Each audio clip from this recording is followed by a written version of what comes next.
काहे को बोझा लादे है चिंता का, अब आगे क्या होगा वही होगा जो मंगल भवन रचे हैं। बिल्कुल विश्वास करो। सुनो भरत भावी प्रबल बिलख कहो मुनिनाथ, हानि लाभ जीवन मरण जस अपजस विधिहान। जो विधना ने लिख दिया छठी राव के अंग, राय घटे न तिल बढ़े रहुरे जीव निसंग। क्या चिंता करो, चिंतन करो। चिंता कर तो एक कर, श्यामाजू के चरण की लाग। ज्यों ज्यों पग आगे परे तो चिंता गई सब भाग।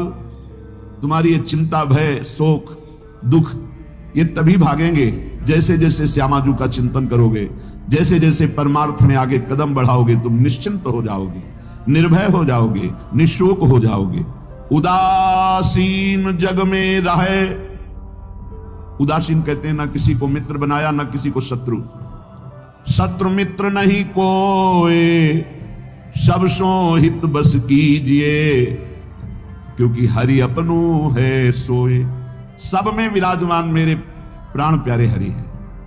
ये क्रूरा अपि पापिनो न चसताम संभा सदृश्याचये सर्वान वस्तुतया निरीक्ष परम स्वाराध्य बुद्धिर्मम। ये मेरे आचार्य का आदेश है। जो क्रूर हैं, पापी हैं, दुष्ट हैं, नीच हैं, वो तुम्हें दिखाई दे रहे। मेरी दृष्टि में आराध्य देव श्री राधा वल्लभ लाल, श्री कृष्ण चंद्र जी सबके हृदय मंदिर में हम परमात्मा देखने के लिए चले हैं, ना कि क्रूर पापी दुष्ट निंदक देखने के लिए चले। हम साधना कर रहे हैं सब में परमात्मा का अनुभव करने के लिए। जड़ चैतन्य कछु नहीं दिखे, जहां दिखे तहां श्याम खड़े। ये सिद्धि है, ये साधना की परिपक्व अवस्था है कि अपने इष्ट को वासुदेवा स्वरमिति सा महात्मा सुदुर्लभा। हम उस मार्ग के पथिक हैं। सत्संग सुने तो बहुत सावधान होकर सुने, एक एक शब्द रहस्यपूर्ण होता है। या चाहे हीटर गर्म करे, चाहे फ्रिज ठंडा करे, चाहे एसी ठंडा वातावरण कर दे या हीटर गर्म वातावरण कर दे, बिजली दोनों में एक ही है। जो देखने वाला है कि हीटर का कारण बिजली, तो कूलर का कारण बिजली, फ्रिज का कारण बिजली, एसी का कारण बिजली। वो केवल बिजली देख रहा है कि इन यंत्रों में चलने की सामर्थ्य नहीं, ये बिजली से चल रहा है। लेकिन उस यंत्र का प्रभाव है कि वो गर्मी फेंकता है, उस यंत्र का प्रभाव शीतलता फेंकता है, पर दोनों का कारण बिजली है। ऐसे ही इस जड़ चैतन्य में, इस सत असत में, इस उच्च और नीच में, महात्मा और दुरात्मा में क्रियाएं जमीन आसमान का अंतर। पर साधक क्रिया दर्शन नहीं करता, साधक कारण तत्व को देखता है। तो कारण श्री हरिवंश भनम, कारण परम तत्व वही है, दूसरा नहीं। तुम्हारी दृष्टि स्थूल को देख रही है, शरीर और क्रियाओं को देख रही है। और संत और साधक भगवत मार्ग के पथिक उस तत्व का दर्शन करने निकले, तभी उन्हें तत्वदर्शी महात्मा कहा जाता है। इसीलिए अनाधिकारी संतों के वचनों का गूढ़ रहस्य न जानकर वो मनमानी आरोप थोप करके उनकी निंदा करके नर्कगामी होता है। तो कह रहे हैं उदासीन जग में रहो। तुमसे कोई मित्रता का व्यवहार करे तो जय जय, और शत्रुता का व्यवहार करे तो जय जय, क्योंकि उसकी मति है।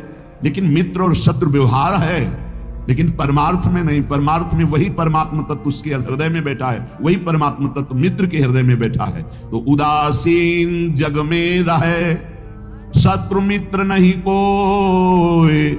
सबके हित की कीजिए, सबके हित की, सबका मंगल, ये परमार्थ के पथिक। ऐसे पापी से आपको बात नहीं करनी चाहिए, आपके यहां नहीं आना चाहिए। कौन पापी है? पापी कौन है? हमारी समझ में पापी उसे तुम कहते हो जो भूल गया है, अपने स्वरूप को भूल गया, भगवान का विस्मरण हो गया, वही माया के गर्त में गिर गया। तो हम लोगों का कार्य क्या है? भूले हुए को स्मृति प्रदान करना। ये जो ज्ञान है ये स्मृति प्रदान करता है। नष्टो मोहा स्मृति लब्धा तत्प्रसादान मयाच्युता। तो संतों के हृदय में बैठ के कौन बोलते हैं? गोविंद ही तो बोलते हैं। तो गोविंद की वाणी क्या करती है? नष्टो मोहा, मोह का नाश करके और भगवत स्मृति जागृत कर दे। पापी से घृणा मत करो, उसका पाप दूर हो जाएगा तो महात्मा हो जाएगा। कोई दुरात्मा नहीं है, भूल है, भ्रम है, अज्ञान है, अविद्या है, इसका नाश हो जाए तो महात्मा ही है, वो परमात्मा ही है। यही बात समझने के लिए तो साधना की जाती है। इसलिए ना किसी से द्वेष करो, ना किसी से राग, ना किसी से अपनापन, ना किसी से परायापन, सब में एक श्री भगवान विराजमान है। ये जग सब है श्याम को, कासों की जय प्यार। कासों मानो बैरता वृथा होत है ख्वार। ये सारा संसार स्वयं श्याम सुंदर बने हुए हैं। मत्ता परतरम नान्यत किंचिदस्ति धनंजय। हे अर्जुन, मेरे सिवा कुछ नहीं है, मैं ही मैं हूं। तो कह रहे फिर काहे को किसी से बैर करते हो, काहे किसी की निंदा करते हो। वो बेटा मुस्कुरा रहा है सच्चिदानंद की मैं छुपा छुपी का खेल खेल रहा हूं, तू पहचानने चला था, कहां पहचान पाया। मैं इस चादर को ओढ़े हुए जड़ चैतन्य की मैं ही विराजमान हूं, मुझको ढूंढ लो। संत खोजी होते हैं, क्या खोजते हैं? उसी परम तत्व को जो सब में विराजमान है। हरि इच्छा ही मानिए भली बात जो होए, जो बिगड़े सो जीव से ताको डारे धोए।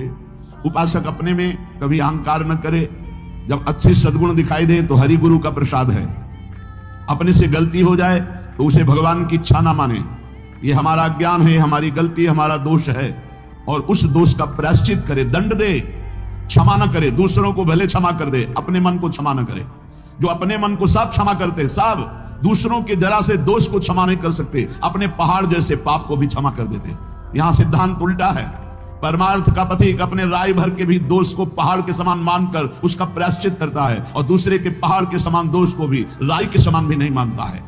यह परमार्थ के पथिक का स्वभाव होता है। हमारे से अच्छा बन गया श्री गुरुदेव की कृपा, श्री लाडली जी की कृपा। बुरा हो गया ये मेरी गलती, मेरी वासना है, ये मेरा अहंकार है कहीं जो मेरे से गलती करवा दिया। यही बात गोस्वामी तुलसीदास जी कहते हैं। गुण तुम्हार समुझे निज दोषा, जय सब भांति तुम्हार भरोसा। सब प्रकार से आपके भरोसे है। जो गुण है वो हे हरि आपके प्रदत्त है, जो दोष है वो मैंने किया, मैं दोषी हूं।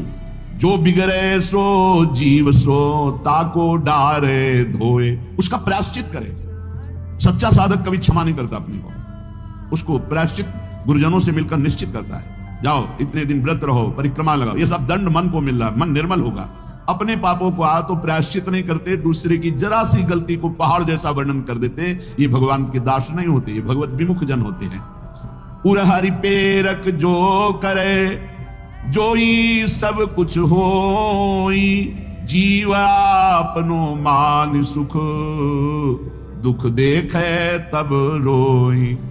अगर आपके साथ कोई व्यवहार अनुकूल कर रहा है या प्रतिकूल, तो आप क्रिया को मत देखो, अनुकूल प्रतिकूल, कारण तत्व को देखो। हृदय में बैठा हुआ और प्रेरक रघुवंश विभूषण भगवान प्रेरणा कर रहा है। क्यों? क्योंकि मुझे वह अनुकूल प्रतिकूल से ऊपर उठाना चाहता है। इसलिए अनुकूल प्रतिकूल परिस्थिति सांसारिक पुरुष को हर्ष या शोक देती है, लेकिन भक्त को या भगवत मार्ग के पथिक को नहीं, क्योंकि वो कारण तत्व को देखता है।